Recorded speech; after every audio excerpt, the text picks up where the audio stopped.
This time on Square Roots, this world has been engulfed by darkness. The wind stops, the sea rages, the earth begins to rot. But the people believe in a prophecy and wait for it. When this world is dyed dark, 4 light warriors will appear. After a long adventure, 4 youths arrived in this land, and in the hand of each, a crystal was held. Final Fantasy! That's it, just Final Fantasy.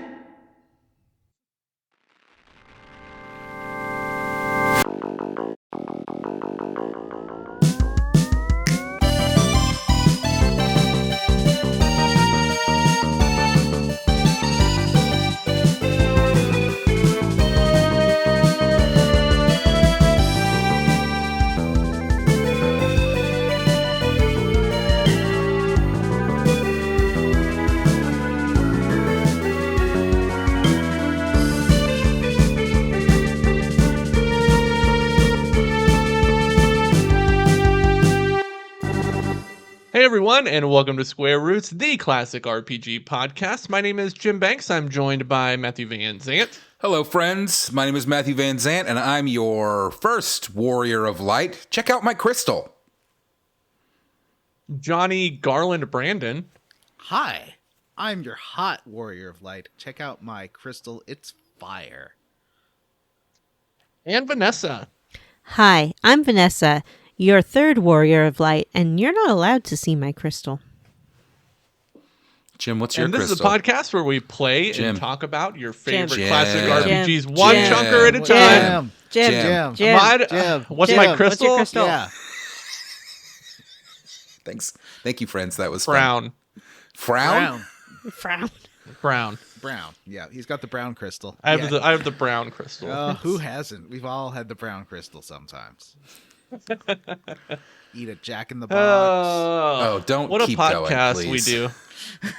Jim, did you tell the listeners what our show is about? Yeah, please do. I was in the process of doing that when you guys insisted on seeing my crystal.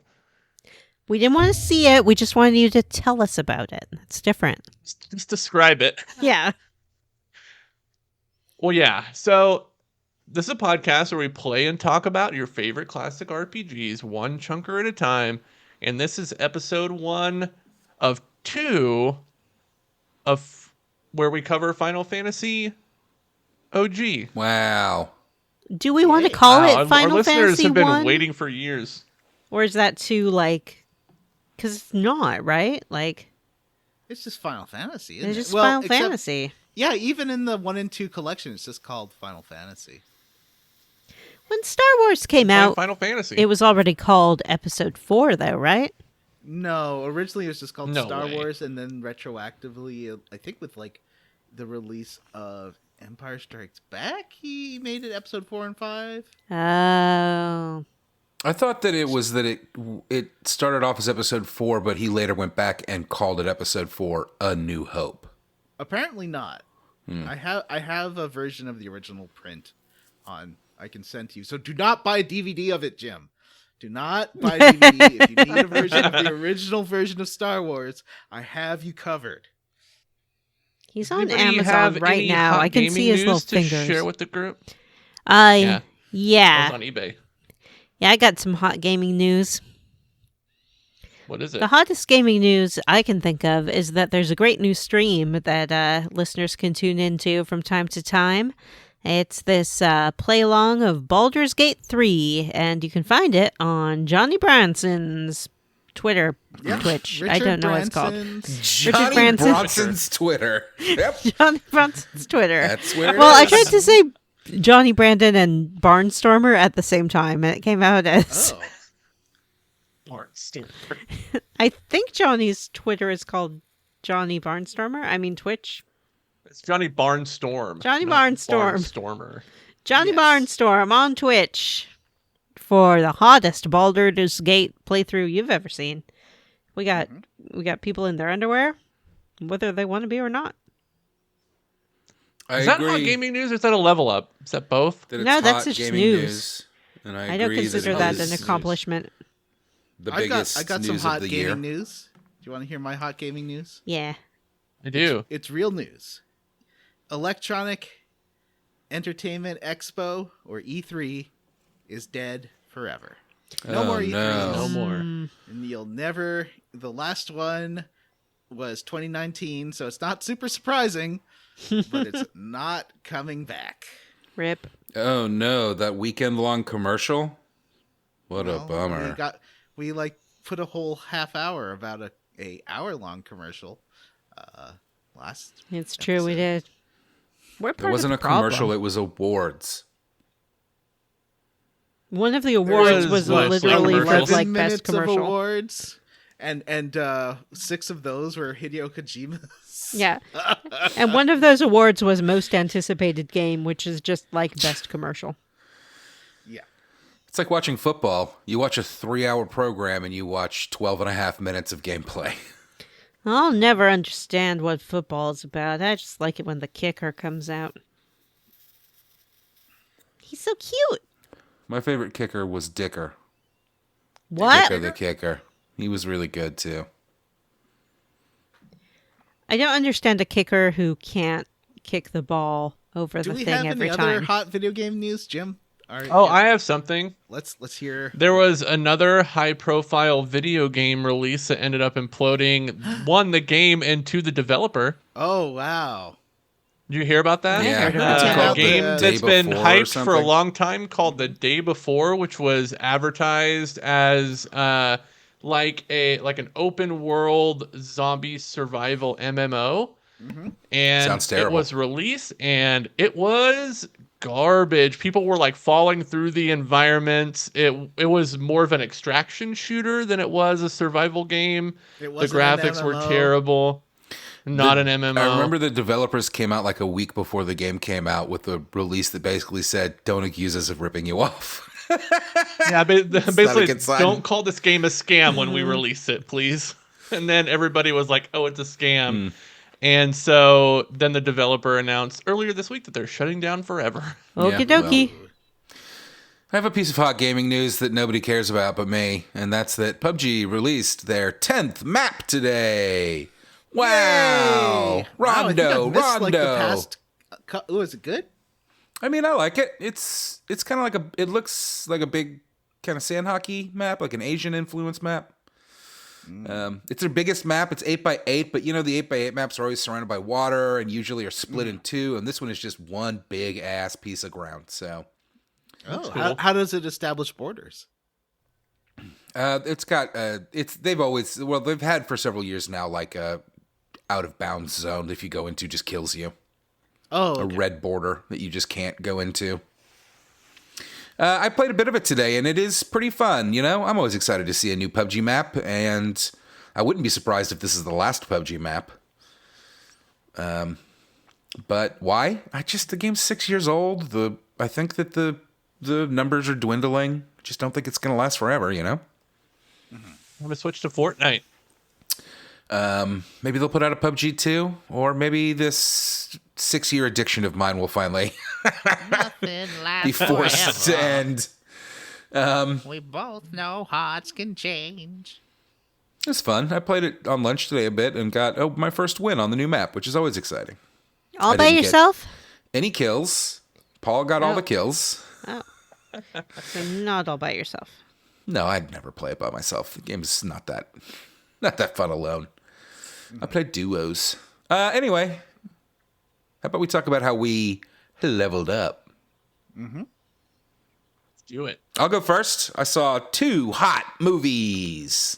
Ooh. Ooh, like Cinemax movies? Have you guys heard about this new Godzilla movie, Godzilla -1?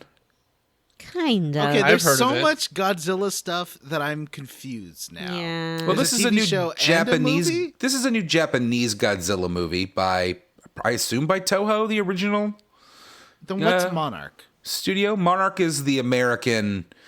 It's It's the American Godzilla universe, the MonsterVerse, we yeah. call it.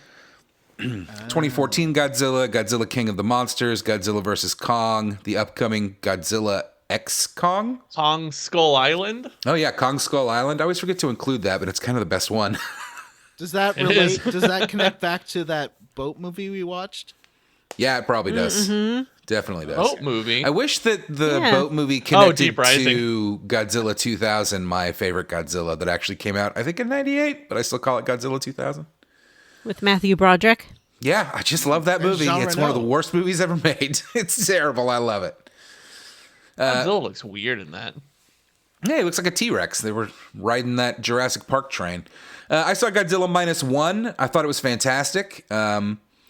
Some things I didn't know going in. It is set in post-World War II Japan.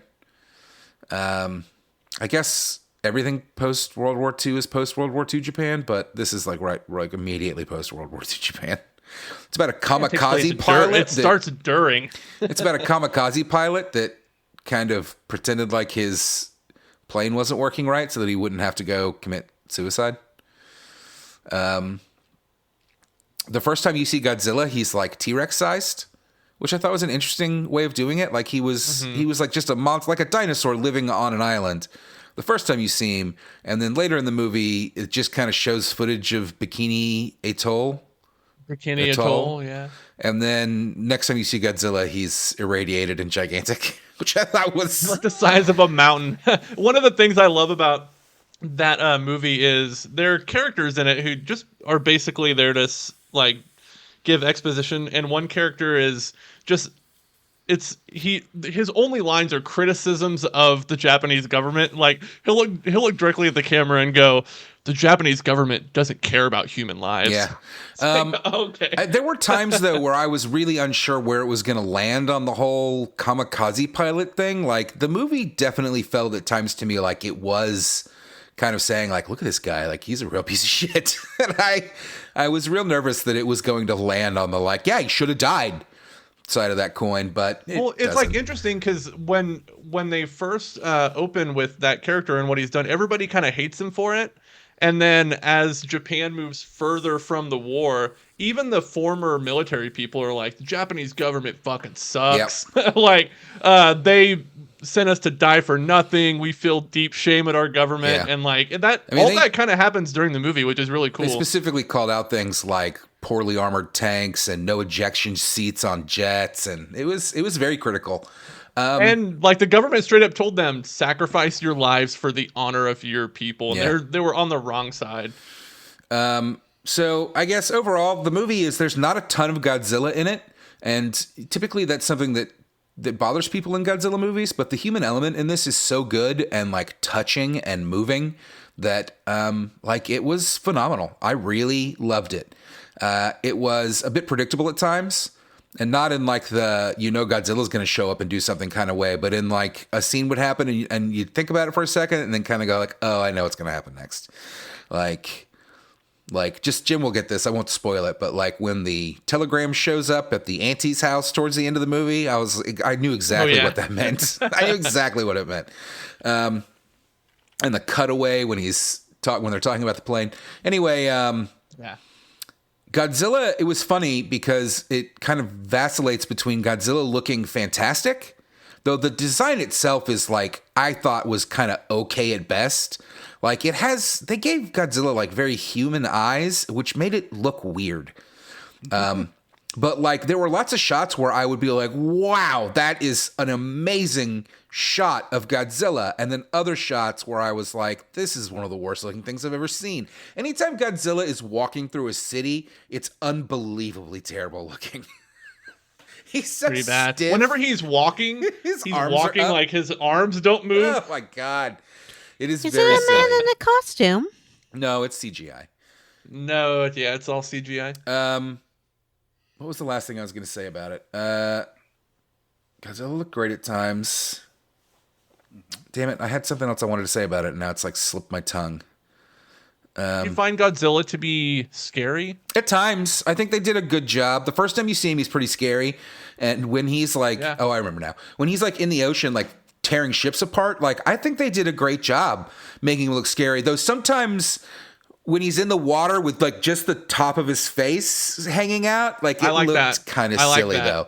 Like that's when the two human eyes kind of bugged me. Boats. Yeah. When he was chasing the boats and like his mouth was open, and they were trying to shoot into his mouth, I thought that looked good, and I thought it was super suspenseful. Yeah, the shooting into the mouth stuff was interesting. It is a great movie. If it's still in theaters, you should see it for sure. If you have any care about a Godzilla movie, it's all subtitled, which I appreciate. I don't want to watch a dub. There's no Raymond Burr in there being added for American audiences. I mean, when I finally got around to watching Shin Godzilla, which I didn't for a long time, I talked about it on the show. It was a year ago at max, probably less. All I could rent was the dubbed version, and I was really unhappy about it. The one thing that really stood out to me, though, as being absolutely bizarre was that somehow Godzilla can just stand up in the water when he wants to.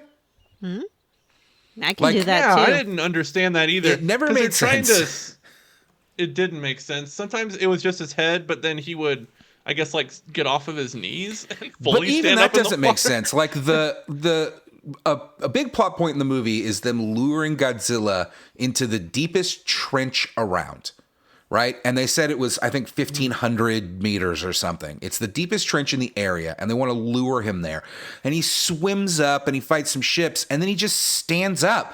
And it's like he's not standing on anything. They specifically have said that the whole point is that they're going to get him over this deep part of the ocean where they can drop him down to the bottom of the trench. If he's so big that he can just put his feet, he's not 1,500 meters fucking tall. All right? He's not miles tall. Maybe he's treading water like a duck. He just would stand up got in the really water powerful occasionally, legs. and it was incredibly silly looking. Like, if you're gonna do that, that's Jim. Maybe he's fucking dog paddling basically, but show me that because otherwise Yeah. he's just standing in the water somehow, and it looks. I would have very loved a dumb. cutaway of Yeah. Godzilla's feet just kicking in the Paddling. water. That would have been pretty great. Yeah. But all those complaints aside, it's a fantastic movie, and absolutely you should go see it. I then the next day went and saw another movie set during World War II Japan, which I also didn't realize. So that was 2 World War II Japanese movies in a row for me. I went and saw the new Studio Ghibli film, The Boy and the Heron. Y'all know about them Studio Ghibli films, right? I heard of them. I do. And honestly, I didn't love it. I thought it was kind of boring. And in a lot of ways, it reminded me of Spirited Away, which is one of my favorite movies ever made. But kind of unfortunately, where Spirited Away, I don't know how to phrase this. Spirited Away makes sense. What's going on, you can understand. It creates a fantasy world, and it creates a set of rules, and it plops you down to them. And you don't necessarily understand what's going on, but you feel like it feels like a real thing. Whereas The Boy and the Heron has a very similar plot, but plops you down in a fantasy world that never makes sense and is never explained. Like Spirited Away, they're in the spirit world where the spirit, it's kind of Shinto land where all the spirits of the woods and the rivers and the grass and the whatever, it's where they live. And The Boy and the Heron does not have that framing like that explanation. It's just, look at this weird world and there's a man that makes it and that's it, the end. It never comes together. Beautiful, engaging, not great. Maybe I'm just not smart enough to get it because some people seem to really loved it. And I don't know, man, it just didn't click for me. I'm still glad I saw it, and it's not a bad movie by any stretch. It's emotional and touching as well, just like Godzilla. But just kind of... That's the first time anybody's ever said that. seriously. Emotional and touching as well. Seriously, just like though. Godzilla. You know I'm right, though. You know that movie was shockingly emotional. I cried at the end of that movie. I thought it was that good. Yeah, it was good. Anyway, that's how I leveled up. What about you, Vanessa? I love the theater. The theater loves me. I don't think I love the theater, and here's what Theater I loves like your to money. see. I love to see a play by the bard. Shakespeare, Shakespeare, he goes so hard. I want to see a Shakespeare play. Wow, what'd you go see? Fun. Much Ado About Nothing. This production of Much Ado About Nothing incorporated music from a band called let's see, I have it here, the Beatles, the Beatles. It's this band called the Beatles, which I guess people are super into. So they put a bunch of their songs right into a Shakespeare play. That sounds like a bad idea.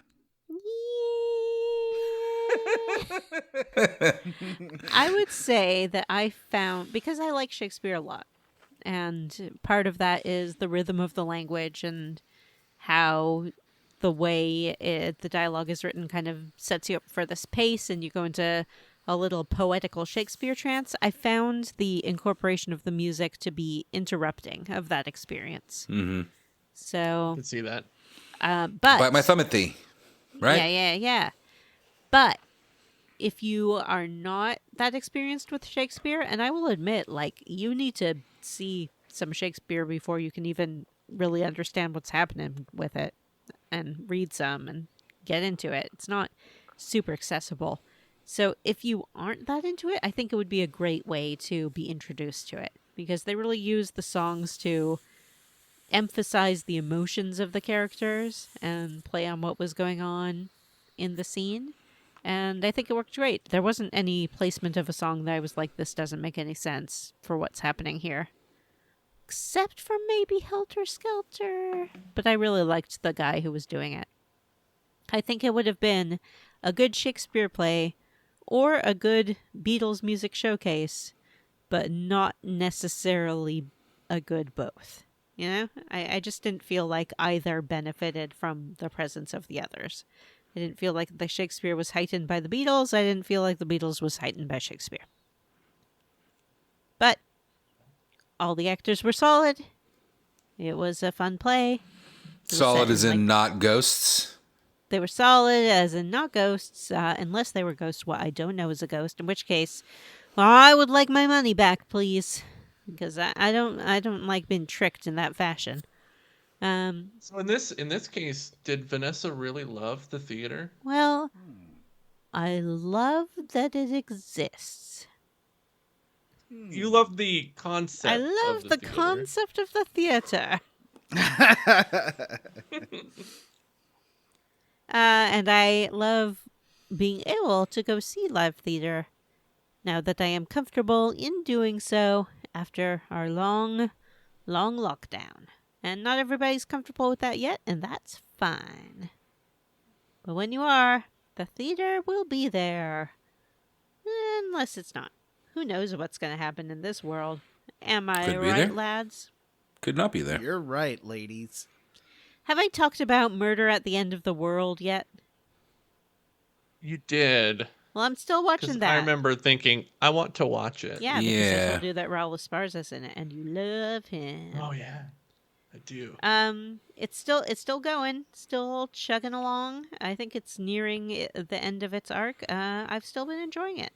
You know, a lot of these kind of locked door murder shows or locked room murder mystery kind of things can grow tedious, but it's not for me. I've still been enjoying this show. Find it on Hulu. Or not. I don't care what you do. Johnny, how did you level up? Hello. I leveled up, but I didn't level up by playing the Crew Motorfest because it was on sale, so I bought it last night.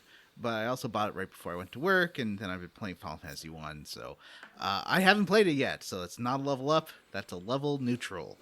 I also almost finished Alan Wake 2, but I haven't finished it, so I can't give you my final thoughts on it. So that's also not really a level up. But there's two things, well, actually 1.5 things, because one's not really a level up either. How My much friend of your told level me- up is going to spend talking about things that are not level ups? Just out of curiosity. 75%. I'm almost doing things.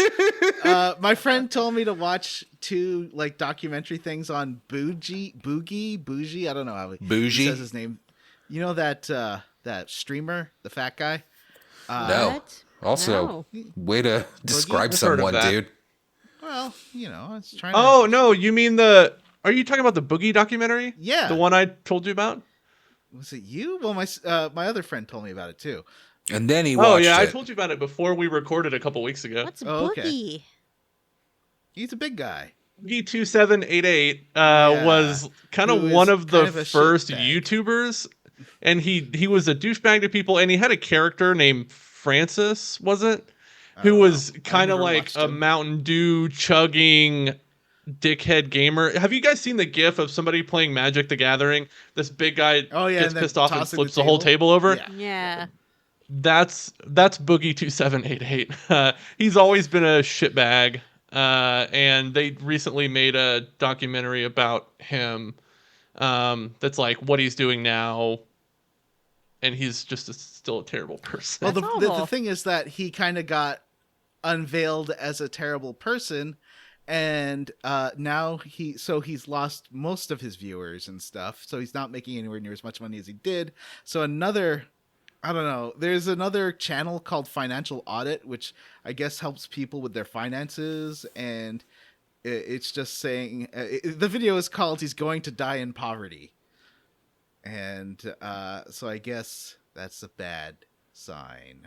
Anyway, Well, they said in the documentary they say he spent like 700 grand at least just on prostitutes. Wow. Seems like a reasonable amount of money to spend on prostitutes to me.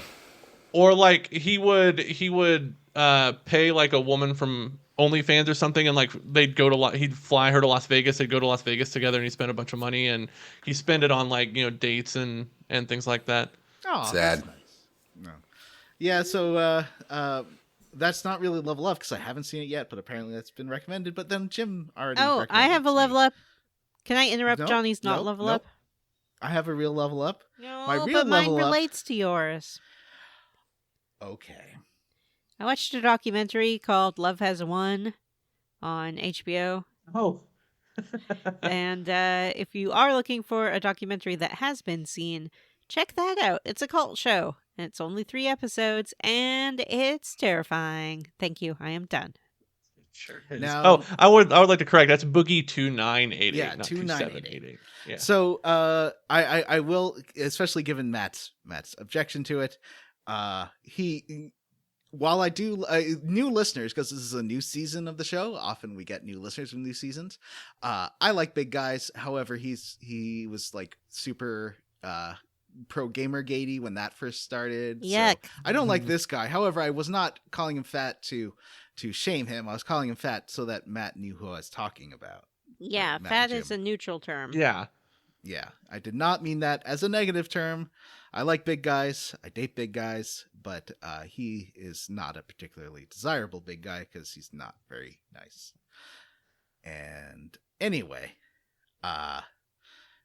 Dark Sad Life is the documentary. The Dark Sad Life of Okay. Boogie. That's right. Is it on YouTube? 2988. Yeah, Yeah. it sure I just is. want to be clear. Is this a documentary you did not watch?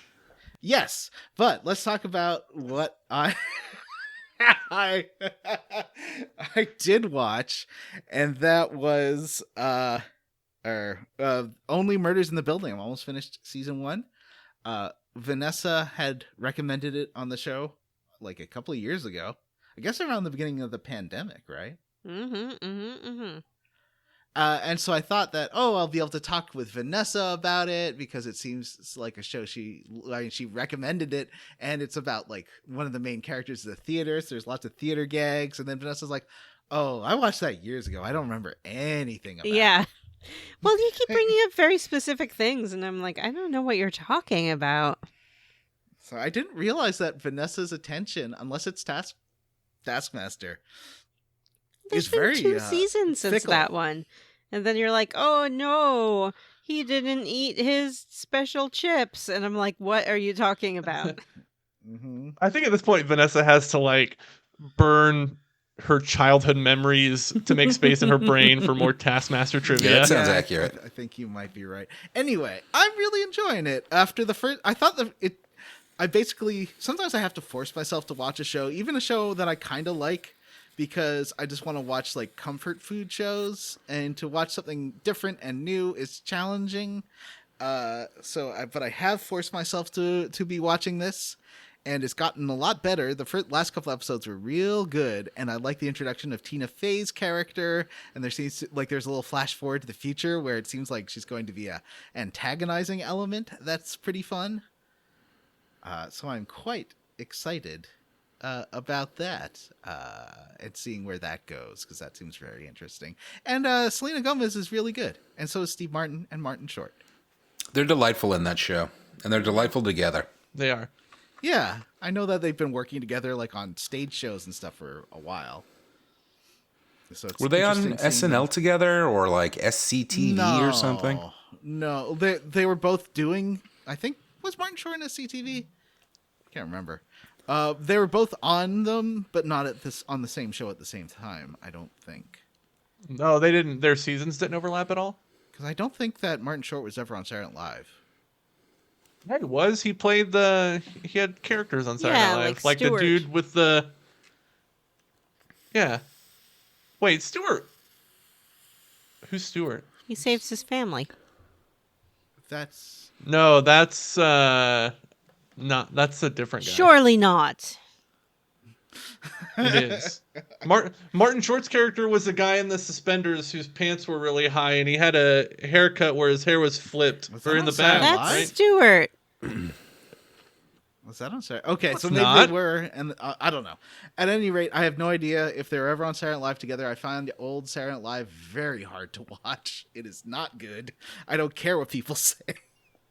You're right. It's not Stewart. Who am I that's thinking fine. of? I'm thinking of Al Franken. I'm not thinking. No, well, there yeah, isn't. no, There but- is a Martin Short character where he's. I know what you're talking about. I have no idea if that was What on I'm Saturday talking Night about Live. or what she's talking about? Jim, save me from the worst level up I've ever done in my life.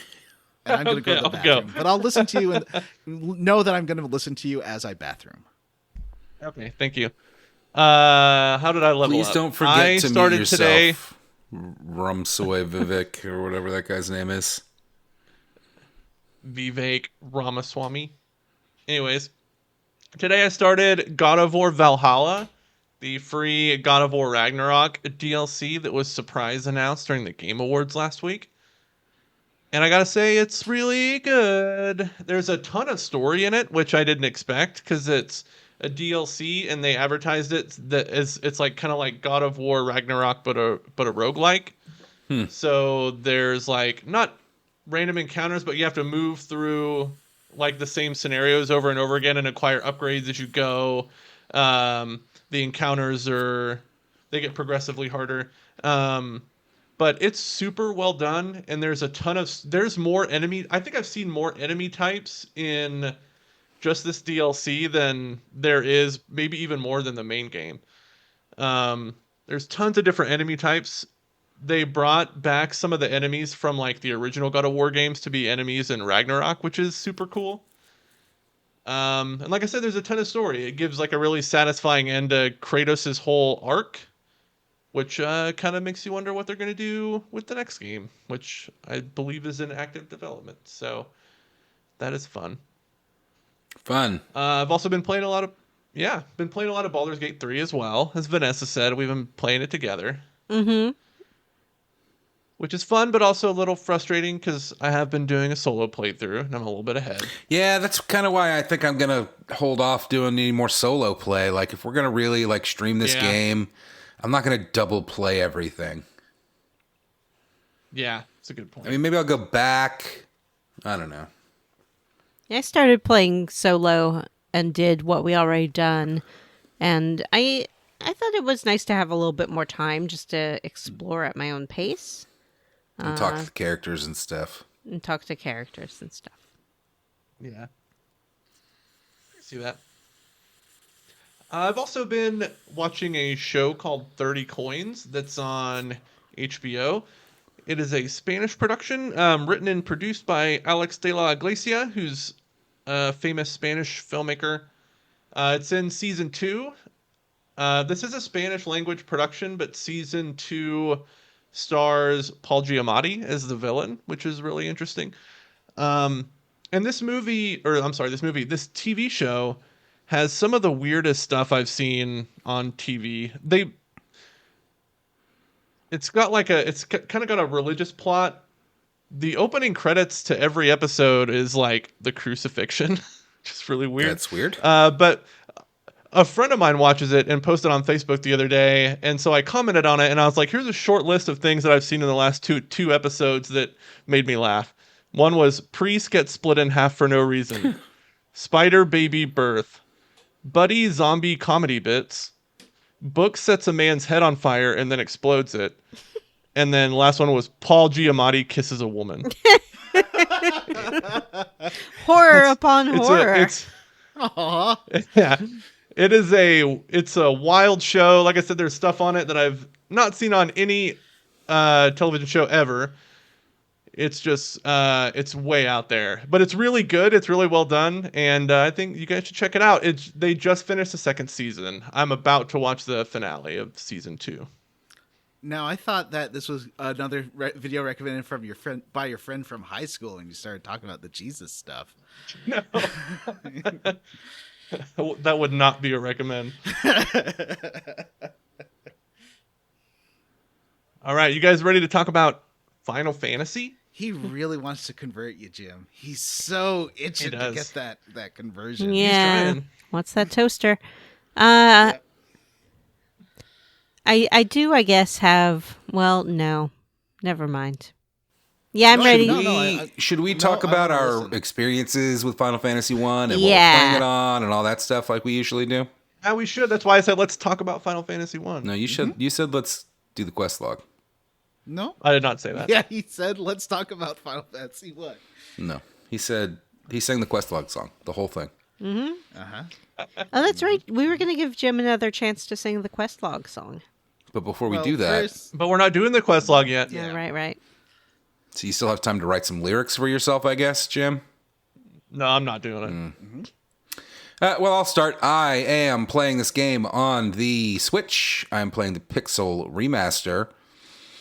I'm definitely playing it with all the cheats on. And I don't know if I've ever played this game before. The opening looks really familiar to the point where I'm like, maybe I rented it once or twice when I was like a kid and renting games on the Nintendo. But other than that, no experience at all. That's it. That's all I have to say. Somebody talk. I was. I'll go next. No, Vanessa was talking. Sorry, Vanessa, go ahead. Oh. I just started talking over her the minute she started talking. Yeah. When Matt hears my voice, it's like he can't help himself. He's like, woman talking must be silenced. Oh my God. I remember playing something called like Final Fantasy Crystal Warriors or something, which may not have been this, but I don't think it was. I remember something more like a layout, like a board game, and like moving from place to place like a board game. Does that sound like a Final Fantasy game?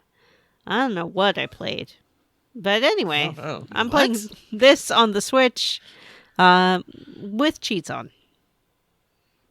Jim.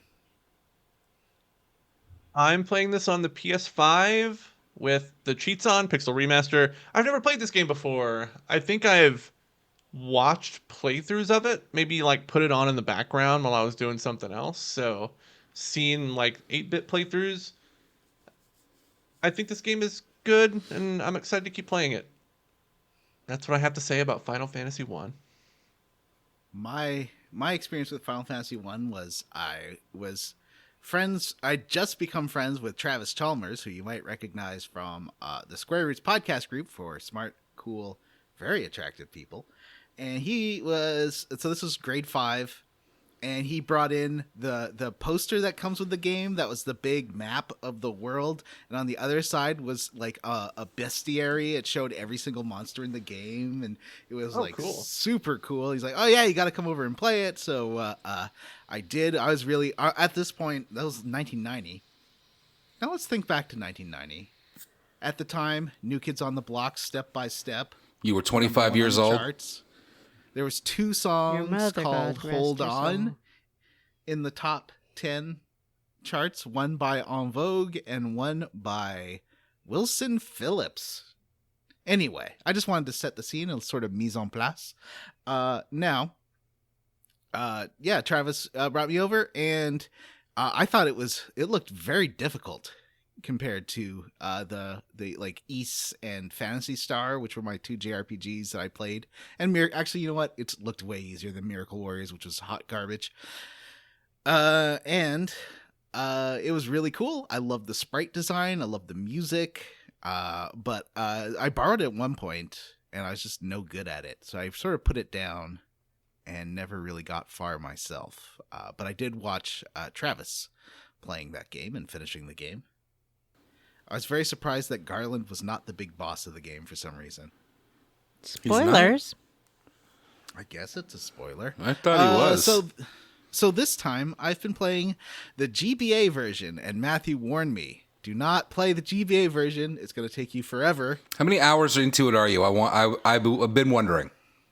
5 hours. Okay, well then that's pretty comparable. But You're not caught up. I'm not. I got as far as I'm right outside. I got right outside the door of the vampire, so I got to go back through the dungeon the second time. I'm like an hour behind. I'll be able to catch up tonight. Yeah. So you already beat the vampire? No. Oh, okay. Well, I went and few saved. hours. no, I don't think Couple there's. hours. It's the next boss was the end. You have to do a little walk. Yeah, I got around, all but the that's about it. treasures. Yeah, but he can't turn encounters off. So he's Yeah, I gonna have can't a turn ton of encounters off. I have to go back down again. I did run out of XP or not of MP and had to go back up and use a cottage. That does seem to be the bummer. biggest thing. Also, like, not every shop sells Phoenix Downs in the GBA version. We'll talk more about that. Anyway, so yeah, I'm and playing the spell GBA slots version. suck. Yeah, it does have And the your spell ethers slot restore thingy. like one spell slot per level or something. That sucks. It is garbo. Oh, my version has MP. That's crazy. This one doesn't. Oh. Wow. Yeah, no. It still Remember has- when we played it still Final has the Fantasy 3, levels. it had spell slots and I was blown away. This one still has like levels, so like you have to buy level 5 spells. It feels very Dungeons and Dragons-y. But it has MP, so it doesn't matter as much. Anyway, let's talk about it. Let's talk about the game. Let's go. You Hey, guys Jim, name sing your characters. You can name. You have to customize a party first and name your characters. Yeah, I'm a little bummed that I didn't get a true. little more weird with it. I went with a traditional party of fighter, thief, black mage, white mage, and I just named them you after name them? me and my friends and my family. My family. It's Oh, so not us. Conrad and Haley Nor and You Paul. kids. the black mages. POL. Wow. Paul. Wow. You didn't make the cut. You know, it was only just got a after I game had started with the Paul game in that I was every like, game. I should have named them after us. That would have made a lot more sense. Well, Well, I did. As did I. So how did Vanessa you would be the white mage, of course. Yes. How course. did you assign the roles? Bullshit. Vanessa would be the black mage, and you all know it. I made Matt the warrior. No, wait. I made Jim the warrior. I made Matt the thief. I made Johnny the black mage because he's shy. And I made me the white mage because I'm pure. And because it's the only girl. No, It's the only girl. I mean, like, what I like is that all the sprites are pretty androgynous. Even in the GVA version, I love the look. It looks so good. I don't think they're That's androgynous at all. I think it's very clear that the white mage is a girl, But and maybe- the rest are maybe boys, it's the except GVA. maybe the black mage. But I just recently watched a Final Fantasy Tactics playthrough where if you have a female black mage, their clothes are like slightly different. So I see but this I don't know. as male It's black just mage. clothes. It's just clothes and a face in my version. So I just was like, whatever. So I made myself the big strong monk. That's Johnny. Nice. I Mafu- wish I would have done a monk. Mafu Me too. is the black mage. That makes sense. Jim is the white mage. And Vanessa is the thief, and she does way more damage than anyone else in the party. yeah, why does that thief do so much damage? It's weird. I don't know, but it's pretty awesome. So yeah, I don't have a warrior, and everyone targets me because they just want a piece of me, I guess, because I have the lowest AC or whatever the armor value is. All right, Jim, it's your time to shine, baby. Sing us the quest log song. But what about Jim's party? I don't want to do You already it. told us. Jim, what was Jim's What? party? What's the name of your Oh, characters? I did the standard one too because I didn't realize you could customize it. So I have fighter, thief, white mage, black mage, which I'm actually really enjoying. Although I do wish I would have had a monk because monks are the coolest. Yeah, you I could named really my do a red characters mage after- and not do two mages. Well, I think there's a drawback to red mages in this game, right? They're like weaker. they can't learn anything past level 3, right? Oh, really? There are like level I 5 believe it's 3 or spells 4. that I can't learn. Maybe I have to do Yeah. Yeah, yeah. Clash there's change. something that. Yeah, there's stuff that happens. Yeah, that's right. They can't. Yeah, do the subclass or whatever.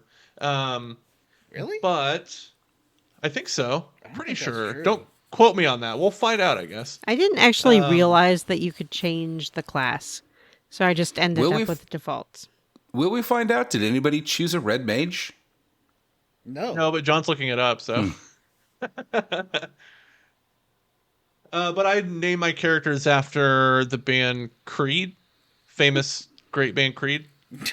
I made Scott Stapp the lead singer. He's the fighter. Their bass guitarist is the thief. Their lead guitarist is the black mage, and their drummer is the white mage. Listeners, you probably don't know this, but Jim has been super into Creed this year, and it's making the rest of us really uncomfortable. Like we're all waiting for him to pull out his red hat. Yeah. You know what I mean? It was pretty embarrassing the other day. I was in the car with Amanda, and I was listening to my Spotify top songs of 2023 playlist, and a fucking Creed song comes on. And I was actually pretty I embarrassed. mean, at this point, I think I would rather be a Nickelback fan. Wow. Yeah. Harsh That's some words good for our songs. Canadian friends. Tell that to the Texas Rangers. They won the World Series this year, and they say the band that got them through, because they had a really tough early season, the band that got them through the early season, Creed started coming to their games at the end of the season. That's not shocking, considering they're the Texas Rangers. You know, like that lines up. Yeah, it does. The red mage upgrades to the red wizard. Knew it. Can they learn level 5 spells? They can learn some level up to level 1 to 7. Yeah. I thought there was some drawback where they couldn't do something the other mages. think they're just weaker. They can't get. They can't get every single spell. They can get some spells from level 1 to 7, not all of them. Got it. Yeah. Got it. All right, Jim. Here's your chance. I don't want to do the Can quest you log. take Come me on. to the quest log? Sing the song that's in your heart, Jim. Yeah, sing the song that's in your heart. That's probably a Creed song. Yeah. Tonight I'm listening to a pup song under. Oh, that's why he under can't our do it. recording. That's right. He always listens to music while I'm we listening record. to. I'm listening to another. Well, sing song. along, but change the word love to quest log. Yeah. No, I don't think there's love in this song. There's love in every song. Every song. Okay, well, it's time for the quest log. Someone else do it. Quest log! I'll insert there's so myself singing many something. Songs about quest logs and what's on the other side. Doot, doot, doot, doot. Quest log. Doot, doot, doot, doot. Quest log. Doot, doot, doot, doot, doot, doot, doot, doot, doot, So who told me that doot. was from Swedish porn? Was it you, Matthew? What? Buddy, I don't know shit about Swedish What are you porn. talking about? That the song Manana was from a Swedish softcore porn that Jim Henson took. Someone told me that this week. What? Yeah. That sounds like an Not urban only legend. Sounds is like this an something from a insane thing dream. to say, but doubly so while recording. Now our listeners have to hear this crap, John. Jim, Oh, don't okay. cut that. Don't cut that, Jim. I do not want you. But I believe the Manamana thing is true unless it is from a dream. It sounds like an urban legend. I don't want to know if it's true. One of my That would ruin that song. one of my favorite things. One of my favorite things lately is we've been doing this for the last few weeks where I'll wake up to you guys describing your dreams in the group chat, and I think that's really neat. Do you? Because I hate it. Yeah, I like it. I only describe my nightmares. It's true. All right. Well, the game begins with our party arriving outside of Cornelia. Manamana debuted as a part of the Umilani soundtrack for the Italian Mondo film Sweden, Heaven and Hell, an exploitation documentary film about wild sexual activity and other behavior in Sweden. Cool. Super cool. It's made up Glad of that I 9 learned segments focusing on different aspects of sexuality in Sweden, such as lesbian nightclubs, I would like you to pornography, stop. I was the singing swinging this song in the lifestyle. car with my son yesterday. We were singing it to each other, and now I know it's about porn, and I hate It's to Now not say you about have this. a cool piece of porn. trivia you can share it with Yeah, them. the song accompanied a scene of the film set in a sauna, which gave its original title "Viva la sauna Svedes," hooray for the Swedish sauna. Yeah. Now, there you do go. you typically call it sauna, or is that just because you've been playing Alan Wake? It is totally 100% because I've been playing Alan Wake 2. we go sauna. We go to Sauna? God, what Yeah, a we'll good go to game. the sauna. No, not the sauna. They go to sauna. Jim, I have to admit, yeah. like you really, I did not believe you. You were right. That was the best game I played this whole fucking year. It was amazing. Remember the Great Brothers and their great commercials? Remember the beer commercial? That was my favorite. Did you guys find the mayor? Yeah. No. Well, I got the clues. I don't want to spoil that for Vanessa.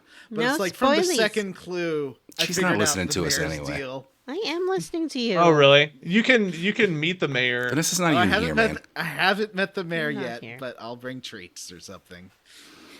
Um, I assume my suspicion is correct. I don't know if this is true, but it's certainly true for me, which is that this is the first time I've ever seen a Final Fantasy game that just starts in the world map.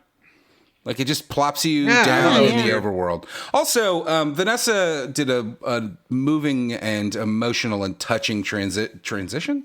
Transition. Yeah. Translation. Transition. Performance?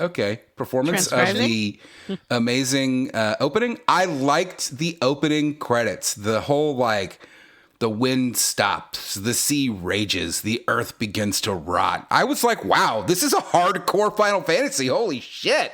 It is, yeah. Like this is a post-apocalyptic Final Fantasy. So it plops It's us about down climate change. Yeah, probably. It plops us down outside of Cornelia, and you can go into town. You have a little bit of money. You can start buying stuff, which is great. I don't know about the rest of you. I went to town, I bought some stuff, and then I immediately went and leveled up 5 levels.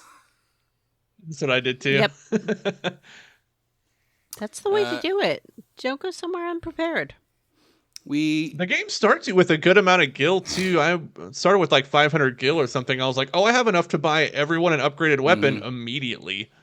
there's not a lot going on in town. In fact, listeners, this is going to be kind of a tough one because there's not a lot of story so much as that there's just kind of a sequence of events. But No, man, it's like Dark Souls. There's stories there, but you have to find it. It's like why do you in sound every stoned person when you you say talk that? to. That is what Dark Souls is like. You That's true. you're making it sound like a stoner conspiracy and not just the way the Dark Souls it's- games it's work. Although true, that man. is kind of like a stereotype of like gaming discussions about Dark Souls because some Yeah. like a lot of people say I don't like Dark it. Souls has no plot. And it's always like, well, you got to read all the item descriptions and talk to every NPC in the right order, in the right chapter. Yeah, well, definitely, I would say in this game, talking to the NPCs is what fills you in on what's going on. And it's interesting that, like, every person in the world knows something about another part of the world. Yeah, that's true. Like, the dwarves sort of fill you... interesting. If you play this just following a guide, you don't get the 20 hours of walking around this, the initial sea, talking to everybody, trying to figure out where the hell you're supposed to go. Yeah. Because that's how you're supposed to play the game. Although, like, Nintendo Power was a thing even when this game was released. So I don't know how many people even back then actually played.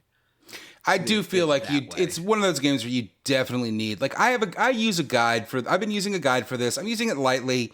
I'm just kind of like, I go through the towns and I talk to the people. I talk to, not everybody because I don't have that kind of patience, but I talk to most of the NPCs I run across. But sometimes I'm stumped. Like, where am I supposed to go? Like, just point me in the right direction, please.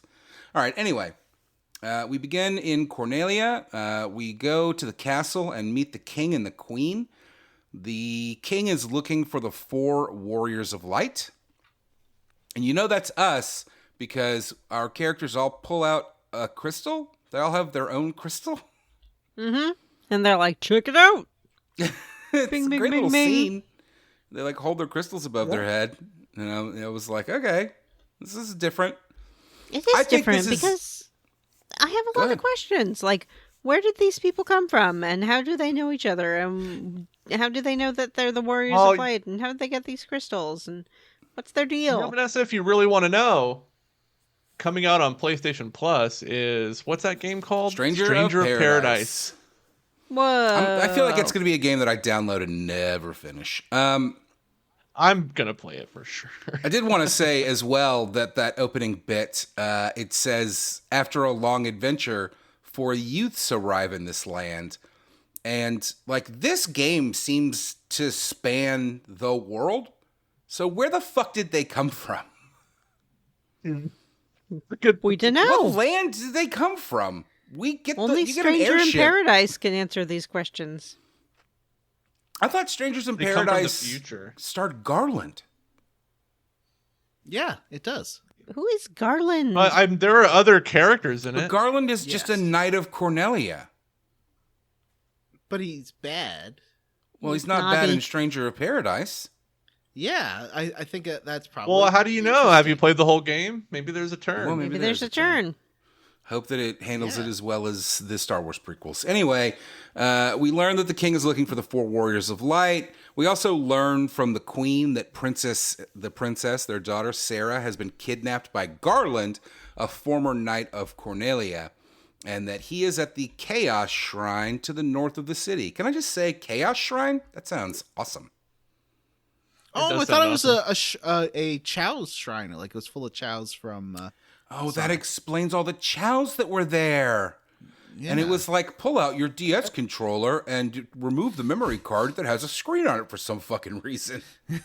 DS controller. Sorry, Dreamcast. Yeah. Yeah, I loved the Dreamcast. Who doesn't? So we head to the Chow Shrine, north of the city. And I loved this. You can go into the shrine and explore a bit. On the left side are a couple of rooms with a couple of treasure chests. On the right side are a couple of rooms that are locked with that you need a mystic key for.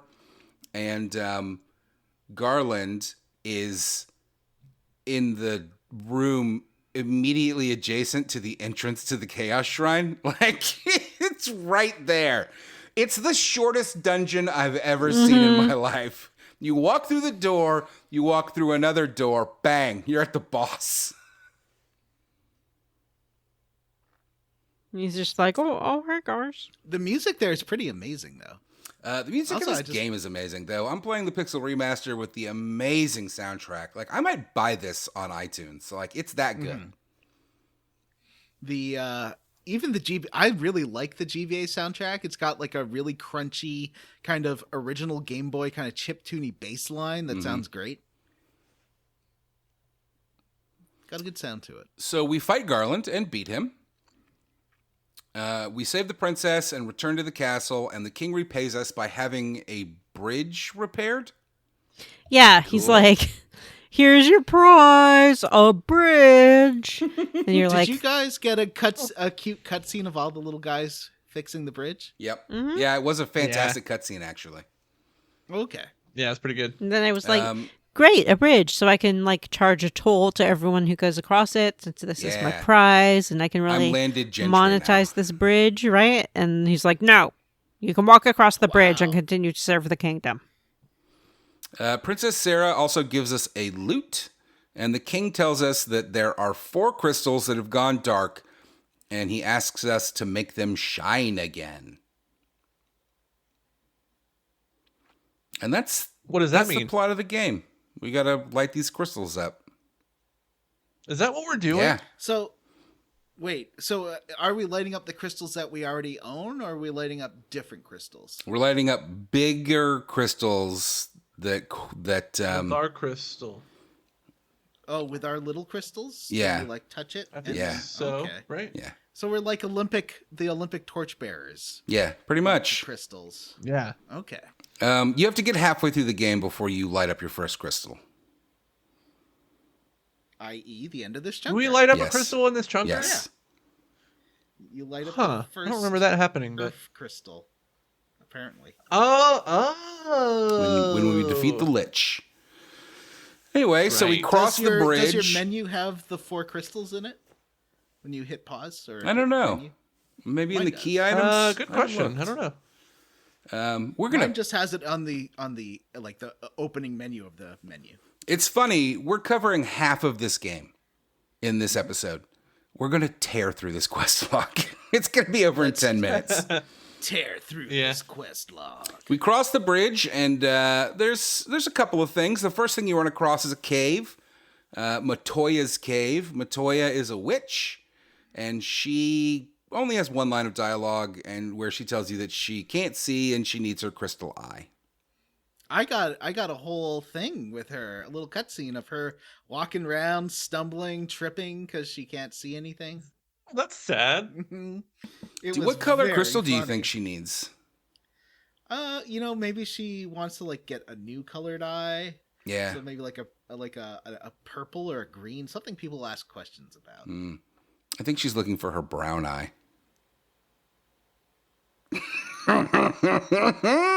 The expression on John's face is priceless. Suburban white that, Jim. Leave it in.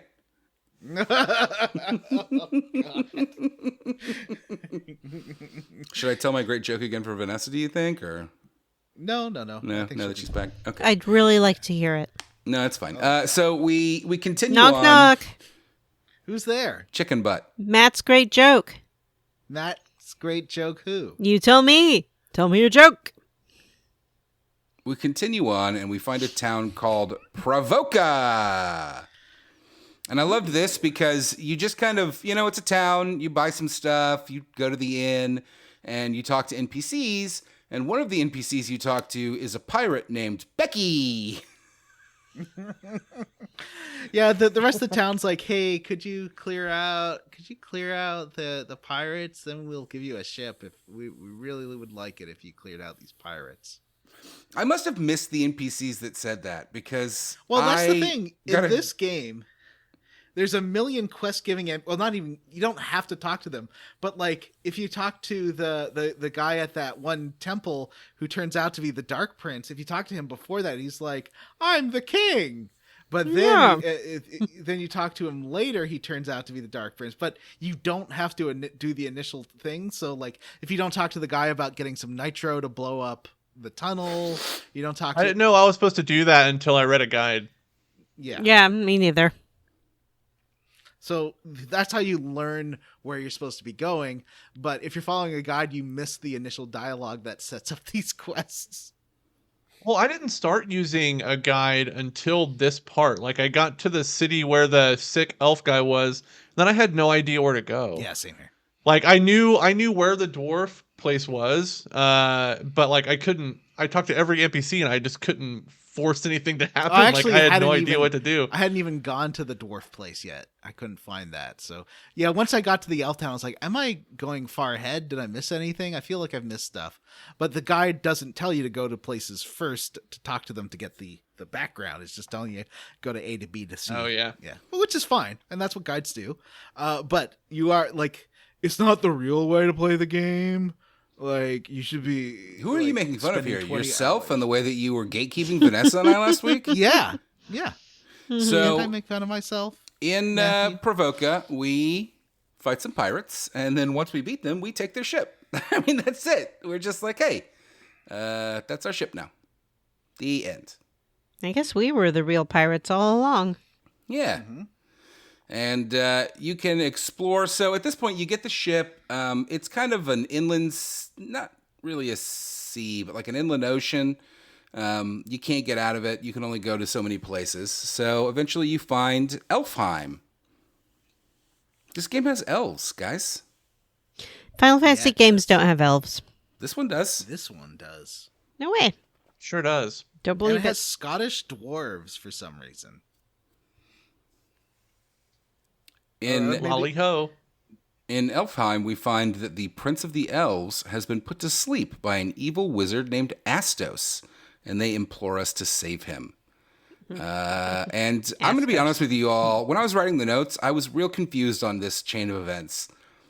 We have to go to the Marsh Cave to retrieve the crown, and I don't remember why we needed the crown.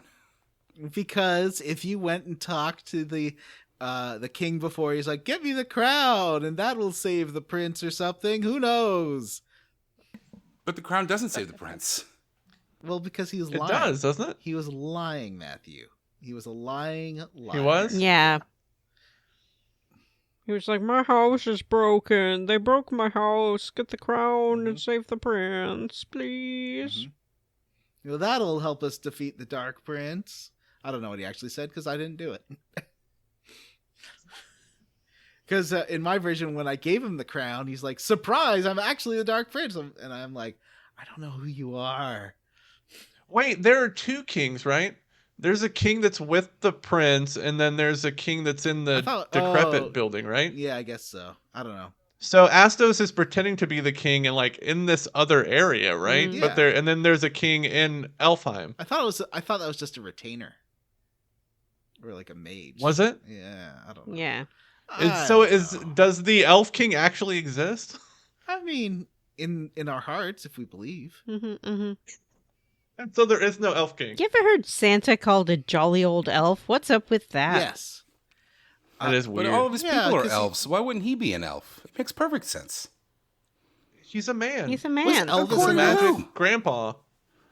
Vanessa, was Elvis an elf? Elvis? Of course. Elvis. Yeah, he must have been. Yeah. Elvis. Elf. That's how it's spelled. Elvis. So anyway, we head to the Marsh Cave to retrieve the crown. And then once we get the crown, we have to go to the Western Keep. And there we defeat Astos. I assume that the crown played into this. I really don't fucking remember. So there's at least in my version, I don't know if it's in your version, there's squares like the one in front of the crown that will force you into a fight, and the fight's usually with higher level monsters than what you normally encounter. So like in this case, it was these Pisco demons that look like mind flayers. Yeah, there's a lot of Pesco demons, and I feel like these treasure box fights are some of the hardest encounters like in the game. It was basically a boss fight. And there's so many of them. But I feel like every chest has a monster Yeah, fight in it. Like 75% of This them. reminds me of Final Fantasy IV a lot, which makes sense. That like I don't remember this in later Final Fantasy games where half the treasure chests you come across are just like monsters. The thing is, in this game, it's the square in front of the chest. So you can, like, there's these mummies that you fight after you get the mystical key that are in front of a bunch of different mystic key locked chests. And those give you 1200 EXP, and they're easy to kill in one shot with lightning magic. Shit. Diara or whatever the undead killing Oh spell. yeah. So I just farmed that for a while to gain levels since I don't have the ×4 EXP.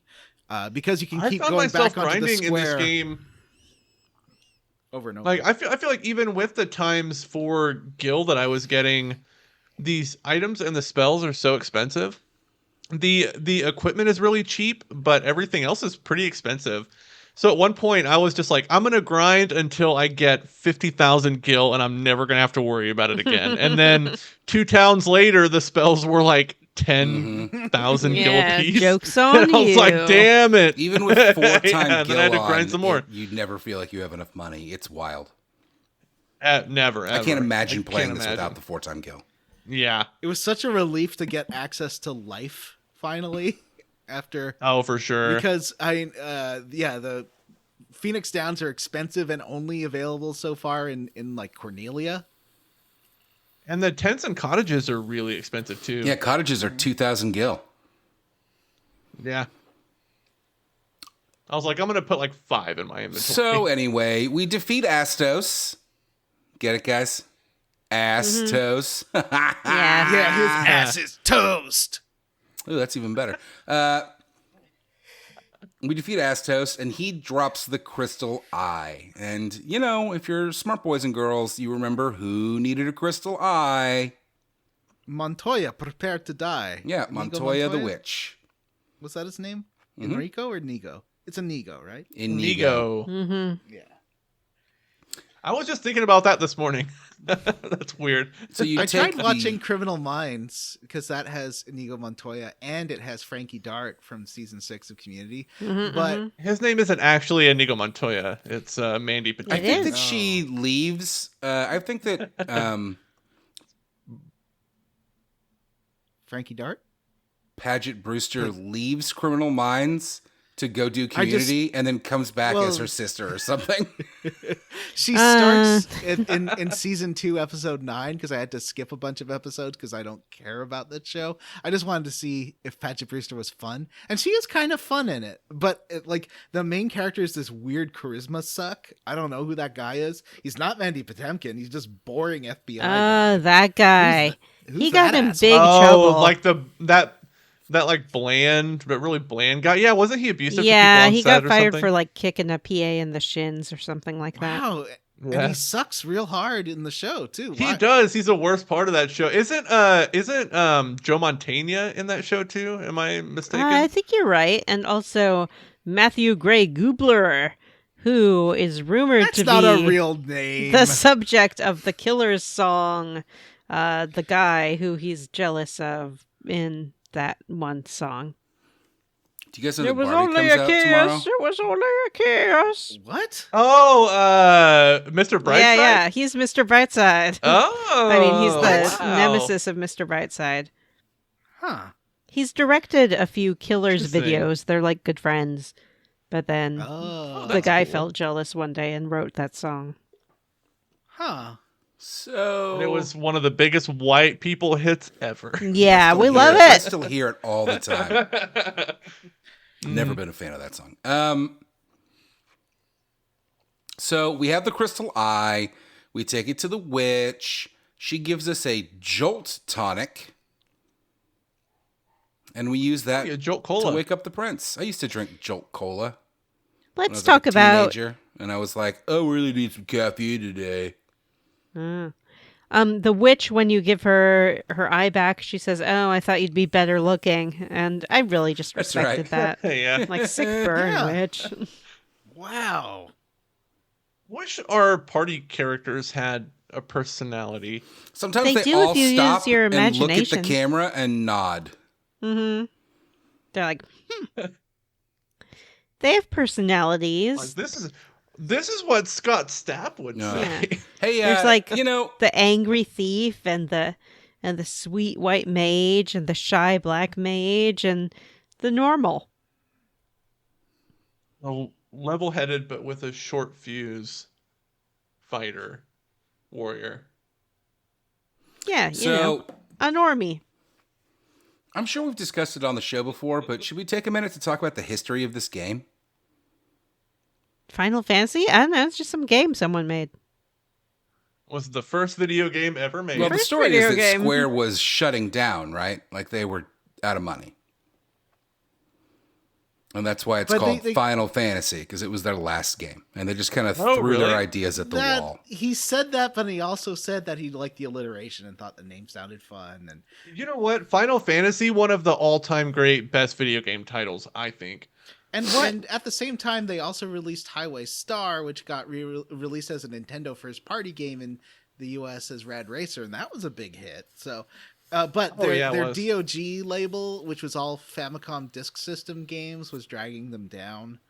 Oh, I think I've Financially, heard that, yeah. because they were easily copied or something like that. Anyway, all this research was not done by me. Credit to Jeremy Parrish and Crontendo. Do not H Bomber guy me. I'm not stealing anything. Oh, yeah, we So- got to be so careful. Everyone's all out on the lookout for who that one guy is. I mean, it's us, because our notes are always just a guide. Shut yeah, up. it's true. Yeah. All we do is get on here and Uh, read Wikipedia. John, Crontendo, great channel. Yeah, I have that on while I work. If I'm not if it's not 80s commercials or Jeremy Parrish or SciShow, it's probably Crontendo. Crontendo rules. I'm going to subscribe to that right now. You should. Some of the like the first few episodes were recorded in 2007. There might be some off-color jokes. Just heads up.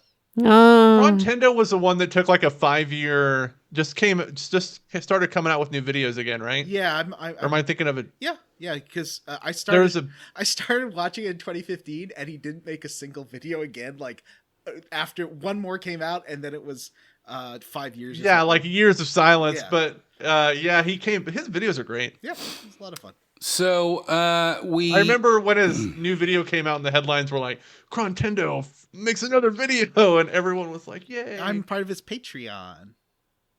Oh, cool. So we get the Jolt tonic from the witch, and we return to the prince and wake him up. As a reward, he gives us a mystic key, and that is going to let us backtrack, basically, and open up all these doors that we couldn't open before, and chests that we couldn't open before. The game does a terrible time of explaining this to you, but you need that mystic key to get some nitro powder from a chest in Cornelia. And once we get that and have gone back, and did everybody go back and do all the chests and doors? I did. I sure did. I did. Yeah. I feel like it was worth it maybe like one time. Yeah. Like I got maybe one good item. Well, Vanessa kept getting new swords, and like all I did was go through every single one of those chests, and Vanessa got like 3 swords that were stacked better than each other. So Yeah. there was no point to the Oh first. yeah, two. you get like Worm Tongue and the Coral Sword. They all do like slightly better damage to a certain monster type, and I was like, when am I going to use this? Like, I guess before I get on the boat, I could equip the Coral Sword.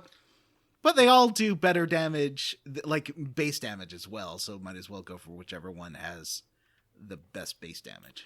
So we head west to Mount Durgar. Oh, is that why the damage values vary so wildly for me? Is because maybe I'm using a sword that has a lot of like plus attack but not good base damage? Maybe.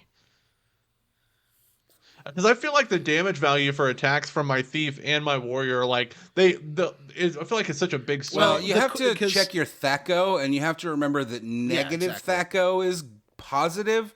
So if you want to... What the hell's THAC0? So we That's head to Mount second Durgar. edition. But Jim, the Coral Sword has the highest crit rate of any sword so far. I noticed that, yeah. So that will like double damage if you have a high luck character like a thief using it. Like Vanessa, for instance. Oh. Vanessa does the most damage in the game. I do. And Vanessa's a thief, so it makes a lot of sense. Give me your stuff. So you use THAC0? Tell Me? us. I would never use THAC0 in public. You love THAC0. All right, well, we head to Mount Durgar. I'm saying this for the 4th time. The home of the dwarves.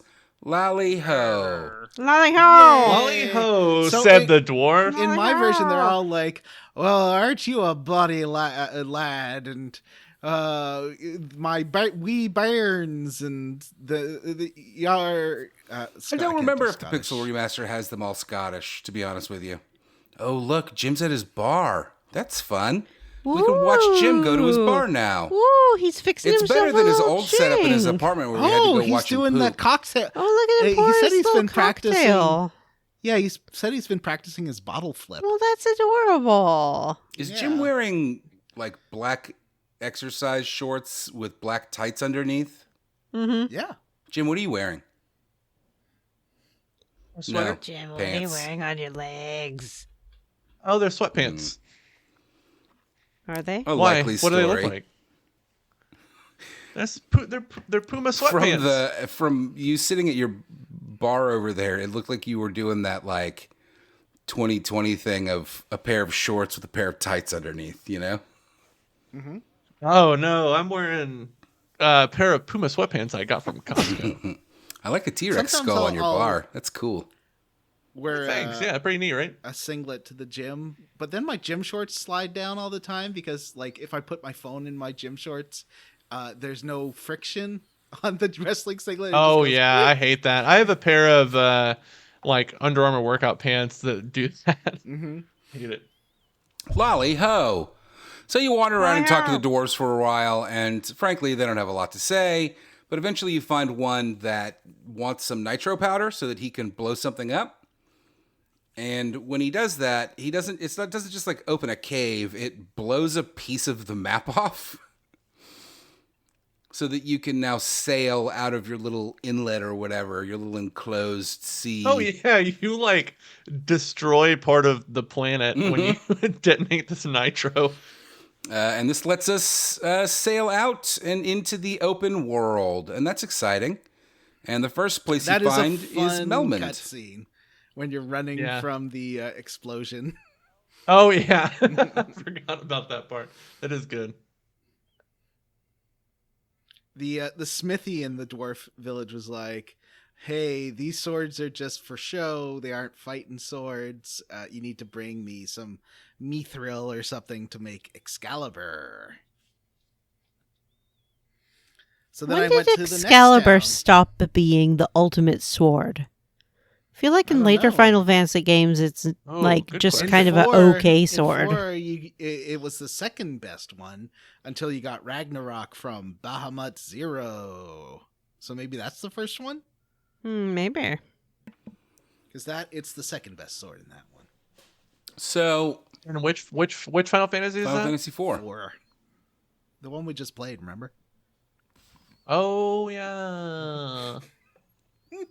So we find this town Vague called memories. Melmond, and Melmond is like devastated because a vampire who that's, is hiding out where in Alf Terra is Cave from, nearby, right? Terra Cavern, excuse me, is like, I don't know, they're all like, this vampire is sucking up the earth crystal and not letting the land grow, and the land is rotting because of this vampire.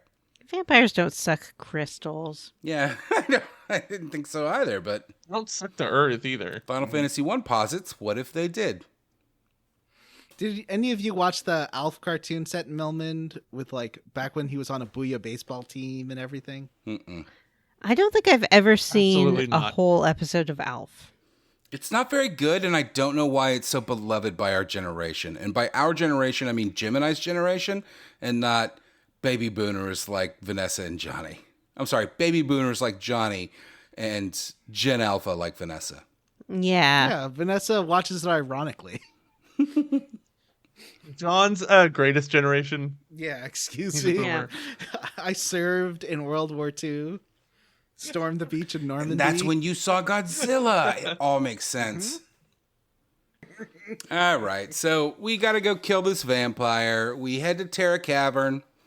It's a dungeon, and then we find a vampire, and we kill him. I don't know. There's not a lot more to say about it. Fun fight. I like Does this anybody fight. have any feelings about fighting Edward from Twilight here? Or I didn't find it difficult. Like, he sort of like talked a big talk, like he's a big fancy vampire, and then I Do you only have hit 4 him a times few experience, times, huh? I think. Yeah. okay, well, How do you feel about vampires, Vanessa? Oh, that's a great question. I think that one thing about vampires that we as a society don't talk enough about and think enough about is that they stink of the grave. There have been a lot of romanticized portrayals of vampires in the media, and I think that it doesn't do anyone a favor if you pretend as if they can or do smell like a living human being. They don't. They reek of the tomb and the grave. They are compelling, nevertheless. But it is despite their horrific scent, not because of it.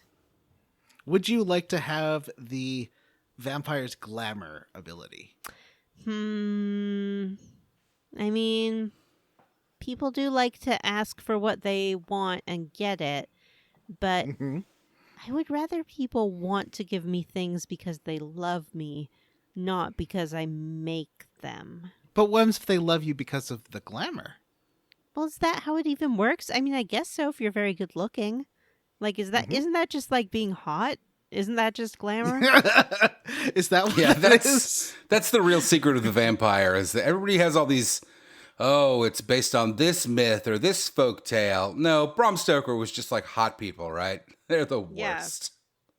Yeah, like if you're super hot and you go to someone's house and you're like, my car broke down, can I come in? They'll probably just be like, heck yeah. Mhm. Like Margot Robbie, she can go in anyone's house. That's true. Doesn't matter. That's a fact. If Margot Robbie knocked on my door, I would give her anything she wanted. So, Like, hey, can I have your firstborn? And you're like, yep. you mean my teenage daughter? Please, I'm begging you. Anybody, take her off my hands. I understand that sentiment. So, we kill the vampire, and he drops a ruby. Did y'all know when you or is kill it solidified blood? Yeah, great point. Did you know that when you kill vampires, they drop rubies? Yes. I mean, I'm pretty if sure they that's carry a lot of how jewels. Midnight Mass ended. Mm-hmm. Oh. Money, money, money. Money. The ruby The sound and killing of the killing a vampire. Killing the vampire, unfortunately, does not solve Melman's problems. When you go back, they're like, but the vampire's dead, but the land is still rotting. So we take I guess I'll go back. we take the ruby to Titan's cave, which if you had gone there ahead of time, it's a cave. It's not a dungeon. And Titan is blocking the way, and he's just a big old rock man. Mm-hmm. And he's like, I eat rock. That's exactly Actually, what I I was think going to someone say. in town. That's what I thought too. The Someone in rock town eaters. tells you he rocks. So if you give him the ruby, he's like nom nom nom nom nom. He eats the ruby, and then he's just like, "All right, bye." Mm-hmm. Is And walks Titan the off Johnny screen. boyfriend in this game? I don't know. Like their sprite is adorable, but that cave, Earth Cave, has the hottest minotaurs and the hottest hill gigases there. They're all like beefy and wearing like chain necklaces, and oh boy, they got slutty little loincloths. Some are blue and some are green. That's what Johnny likes. Mm-hmm. Yeah, I don't know if we're talking about the same guys. Yeah, the took a Gygases. screenshot They of some of the guys. Oh, Thinking that you would love those them. guys gave you so much gil. Yeah. Like I found like in little sections there would be really high encounter rates for those things. There's a hallway. So I just go back and forth in these little sections, and that's how I was farming gil. There's a hallway known as the Hall of Giants that every square is a fight with at least one giant. Oh, that's cool. It's like in the first, I think it's the first floor, the most western north-south hallway. Oh, okay. I was finding like areas on the world map, like in forests, where I had really high encounter rates for those giants, and I was like, oh, if I fight 2 of these, I get like 1,200 gil. So I was like, I want to fight more of those guys because I feel like I was doing a lot of encounters that was like 5 wolves. Or like 8 wolves sometimes, and it's like, God damn, why are there so many enemies? the very few times I use spells when there are like 12 enemies on the field, and it's like, okay, I'm just gonna Faraga the whole field. Yeah, sometimes 12. Like, how long it takes for all those enemies to have their turn? Oh my gosh, kill me. So we feed the Titan the ruby, and he moves out of our way. And it's not a dungeon. It's just kind of a pass through. You go through the cave, and beyond that, you find a second cave, the Sage's Cave. Mm-hmm. I posted pictures of the hill gigas, Matthew.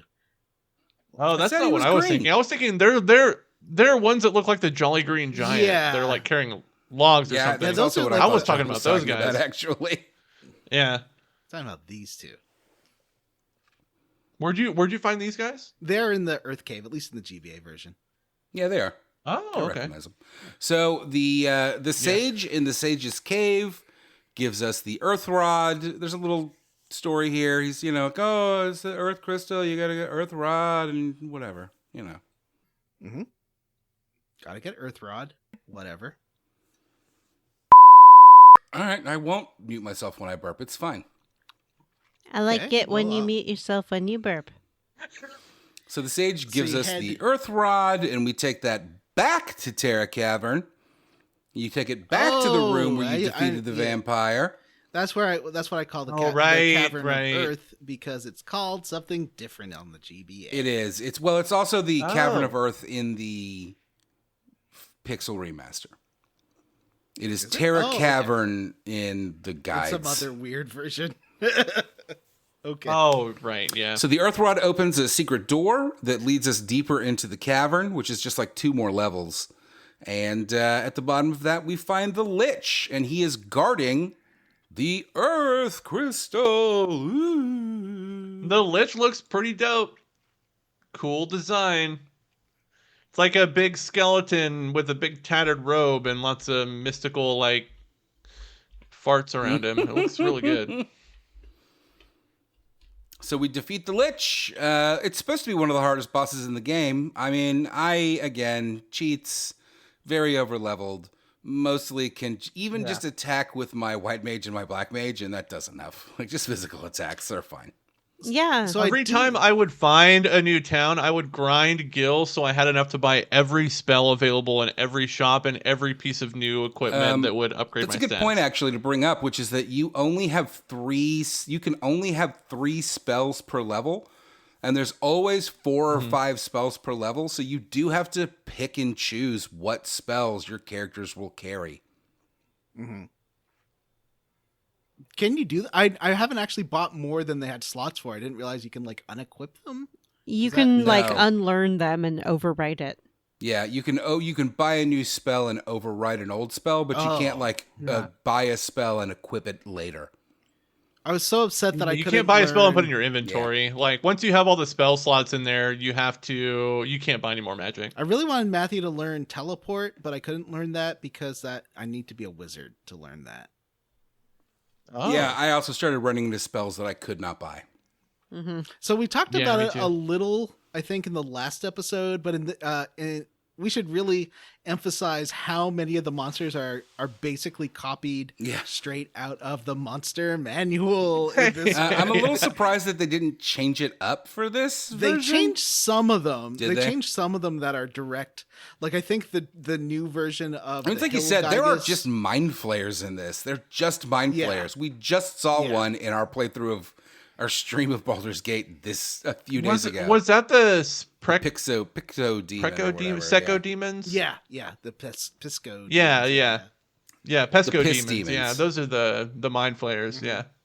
Yeah. Man, listeners, you really should tune into our Baldur's Gate. Imagine the 4 of us trying to do anything together, like in a coordinated movement. And Yeah. I think you'll understand, like, Jim going off and deciding to murder an owl bear, or like I wasn't trying to murder the owlbear. I was just trying to steal its egg. It's Me unfortunate- screeching at Jim for what he's doing. Even though I Me have no idea accidentally what I'm blowing doing. myself up in the first dungeon. Okay, the rise of the giantess kink, as if Resident Evil 8 didn't happen already. Come on. I just put an article in the group chat about the Vice article about the rise of the giantess kink, 2023's most searched. I mean, John, obviously Resident Evil 8 led into this, you know? Mm-hmm. I have a feeling Attack of the 50-Foot Woman was already someone's like the writer's barely disguised fetish. Oh yeah, the writer was jerking off the whole time he wrote that movie. squish me with her big old boobs. I could crawl up her. Crush me between Vanessa, yes, please do share all your screenshots because I need to use I can't take screenshots, so Okay, I'll Definitely do. share them all. please. You Thank could. you. Anyway, we defeat the Lich, and he was guarding the Earth Crystal, so all of our characters line up a little triangle, a little diamond shape, and they all hold their crystals up, and the crystal gets lit. It gets illuminated. And then our characters nod at the camera, which I'm assuming is like top-tier graphics for 1982 or whenever this came out. Mm-hmm. You know what? I'll never find that not like that's always going to be charming. Whenever whenever like one of the sprites looks directly at me and does like a little cheer, love it. It feels like we're really bonding over what's going on. Like every character does that 100 times in Chrono Trigger, and it's always the best. Yeah, I love the little sprite, and I think this game has my favorite so far sprite animations because they're so basic and adorable. Mm-hmm. I kind of don't like the upgraded. Vanessa posted a screenshot with the upgraded classes. I don't think they look as good as the original. They don't look like little babbies. Oh, did I? I apologize for the spoiler. Yeah, spoiler, Vanessa. Look, Jim has 999 hit points.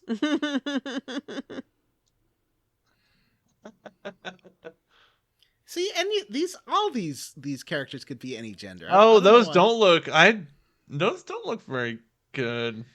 all those, like, Matthew, are you telling me that ninja? This is has not to the be a version man? of the fucking game that I haven't gotten here, John. I don't know. Oh, Yeah, all right. Spoilers. All right. But presumably, Obviously, it would look ninjas like that, are all right? men. Jesus Christ, everybody knows that. Yeah. Have you played as Kunimitsu in Tekken? She is a ninja, and She's a ninjet.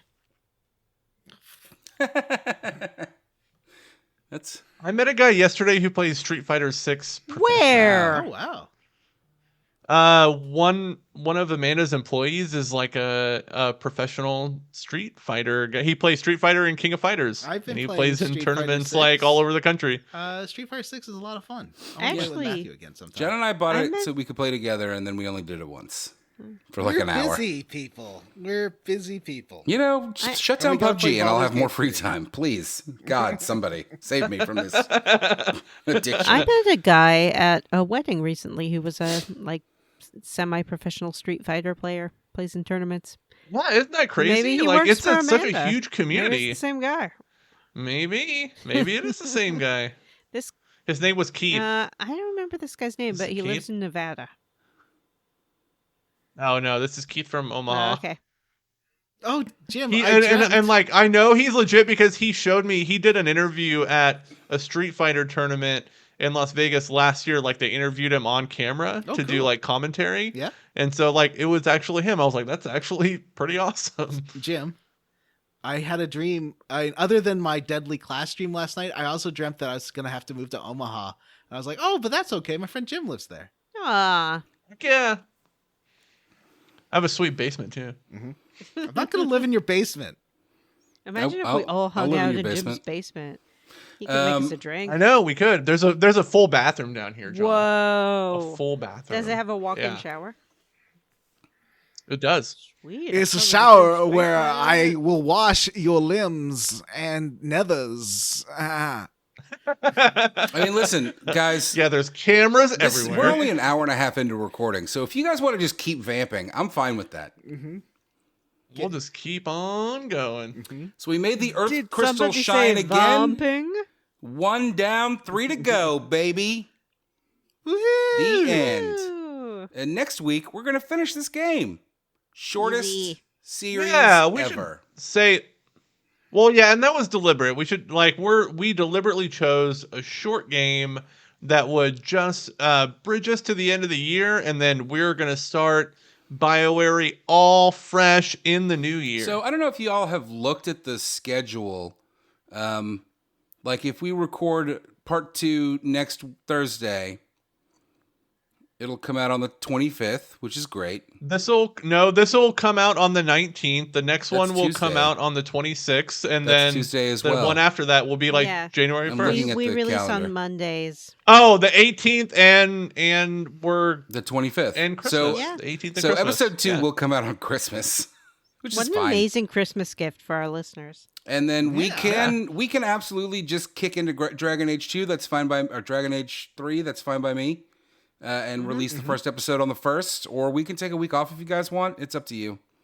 I'm not busy. Maybe so. a week off. I don't know, but yeah, I don't know if I'll actually need one. Yeah, we could take that first week of January, or I guess it would be the week of Christmas for Yeah. us. Release week would be the week of New Year's, but yeah, I think that's a good Yeah. idea. Okay, I'm fine with that too. So we'll skip recording on the 28th, and we'll release the first episode of Dragon Age Inquisition on the 8th. Sounds We can good spend to that whole me. week streaming. That's a Yeah, great and Baldur's idea. Gate, Yeah, yeah. yeah. Okay, I did need more to. like Matt, let's figure out that I've been OBS needing thing. to say this though. Baldur's Gate. Mondays and Tuesdays are not great for Matthew in streaming. Okay. My kids are home, and particularly Tuesday. Like I was up and down, muting myself and walking away, and like Okay. dealing with kids It's the all whole right, I didn't time. know. No, it's fine. Like I wanted to play. No, but- Wednesday works. yeah, Wednesday's great. I would also. I want to do OBS too, Jim. It's tough when we're also doing Baldur's Gate. So let's figure it out. But let's focus on Baldur's Gate for now, since that's what we're doing. I mean, are we doing it? Like, are we committing to playing the game in multiplayer together? That's a huge commitment. Yeah, that's a big commitment. A good question. We'll play until we get bored. It might be hard to play Baldur's Gate and Dragon Age at the same time because they're That's so a good samey. point too. Yeah. Yeah, we'll take a break when we start playing Dragon Age.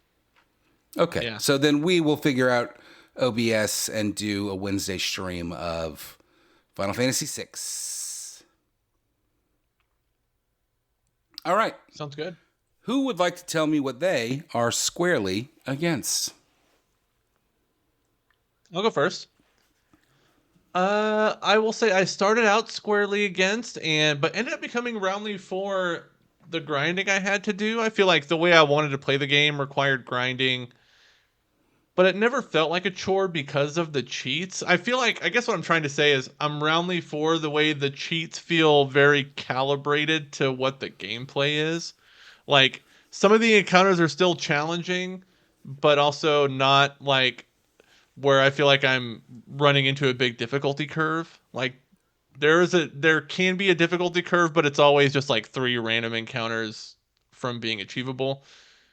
I like that gameplay. I don't have to, it's not a big time suck, but it's still fun and engaging, and I don't feel like it's too easy. So we'll say these pixel remasters really got it figured out. I agree. I totally agree. It feels very finely tuned. I could not play this game if it was not the pixel remaster.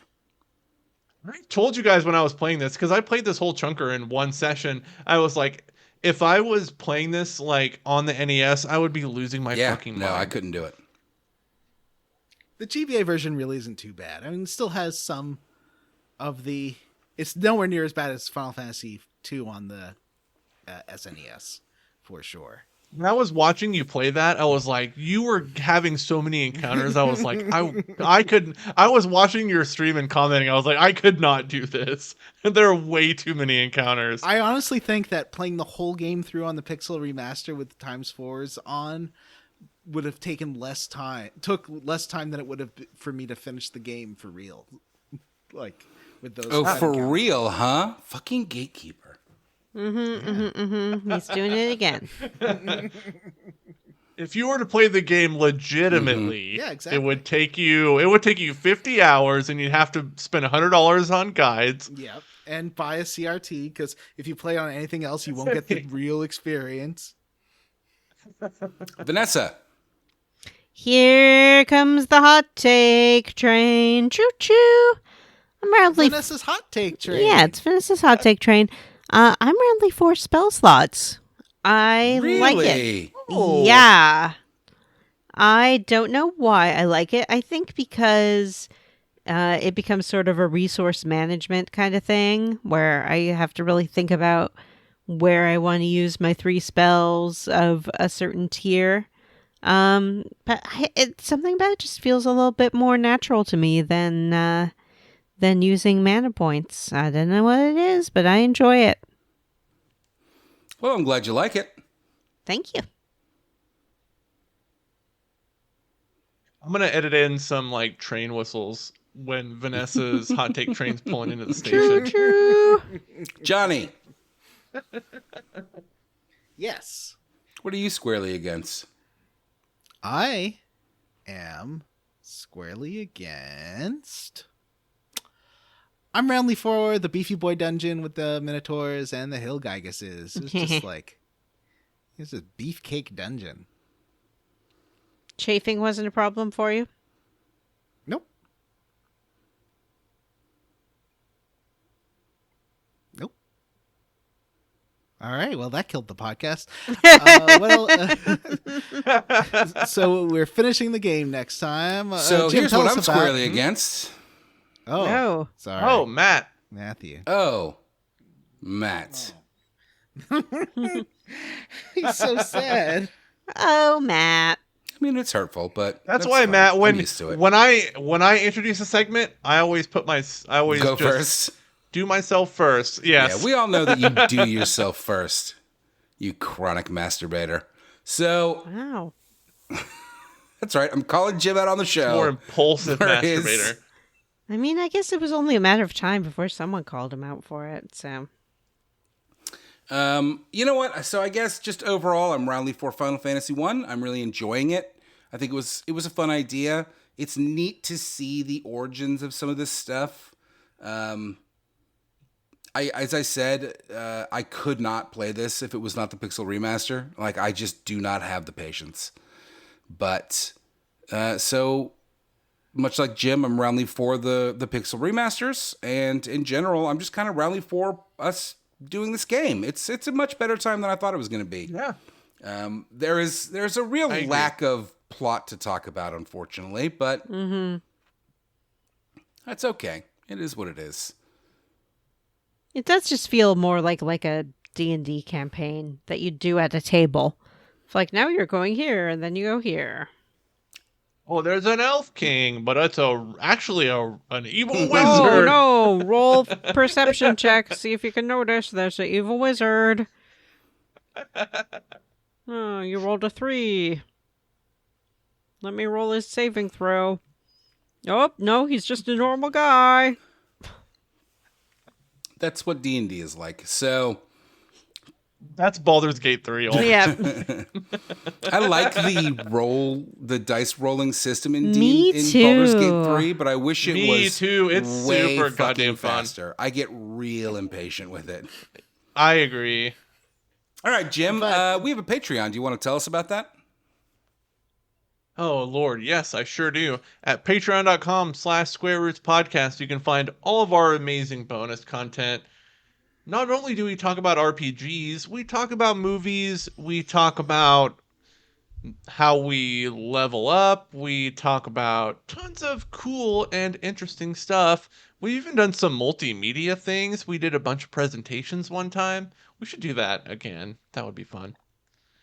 But you can find all that content, like I said, patreon.com/Square Roots Podcast. You can have all that great content at the $3 level. At the $5 level, you get access to all that content, plus the ability to vote on games that we play on the show. And another benefit of being a patron is we like to personally thank some of them I mean, we don't on like the to, air. And I but will... we do.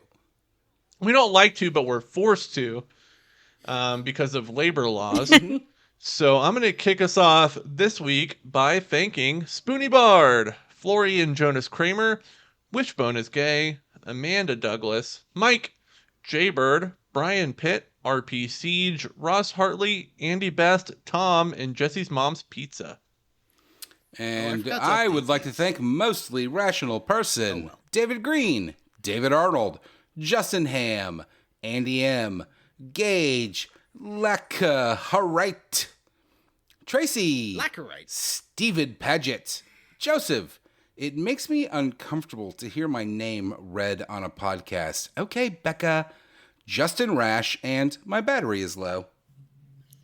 I'd like to thank Hachu, Ryan, that Forky Bard, Loafing Around, Anthony Cruz, Ian Frederick, Saving Cecil's Dark Night Nuts, Kodab Games, Fresh Eyes, Explosive Diarrhea, Tracy the Board Queen, and Chris Ryan. I would like to thank all the patrons who have to wait another week for their patronage because I forgot to update this list. Nick, Robert T, Julie, Rachel, Orcus the Great, Eric Garvey, Chris Sasaki, Butts on Parade, Daniel Wood, Zachary Bullet Ant Harbison, Keys V Knight, Seth G, Huxley Iguana, and Amanda Pyers. All right, everyone, that's it for this episode of Square Roots. If you'd like to have an email read on the air, you can email us at squarerootspodcast@gmail.com. Come see us at our Facebook group, the Square Roots Podcast Group for smart, cool, very attractive people. Or find us on Blue Sky, squarerootspod.bsky.social. Please rate, review, and subscribe at iTunes, Ghana, or wherever you listen to podcasts. Thanks to Stephen Morris for our Square Roots theme. You can find Stephen on YouTube and on Blue Sky. Links in the show notes. All right, for Square Roots, I am Jim Banks. I'm Matthew Van Zant. Hey, I'm Johnny Brandon. Oh, hi. I'm Vanessa. Shocking ending. Choo choo. Bye. Bye.